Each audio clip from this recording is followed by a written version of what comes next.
Hello guys, তোমরা সবাই কেমন আছো? আশা করি খুব ভালো আছো। আমিও খুব ভালো আছি। আর আমরা আজকে খাওয়া মানে এই চিপস, তারপরে এখানটায় আছে ফিশ, এখানটায় আছে লটি চকোপাই, এখানটায় আছে লেস, আর আছে জেমস। তো আমরা আজকে খাওয়ার ভিডিও করবো, 3 জনে মিলে খাওয়ার চ্যালেঞ্জ। তো কে জেতে সেটাই দেখবো আজকে। 1 মিনিট 30 সেকেন্ডের মধ্যে এগুলো খেতে হবে। তো টাইম চল। এই যে টাইমার স্টার্ট।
এবার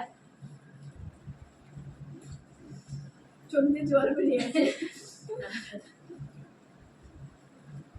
তো আমি ফার্স্ট পেয়েছি 35 সেকেন্ড। আয়ন হচ্ছে থার্ড। আয়ন ওটাই খাচ্ছে এখনো। তো এখনো 1 মিনিট হয়েছে। 1 মিনিট বেশি হয়ে গেছে।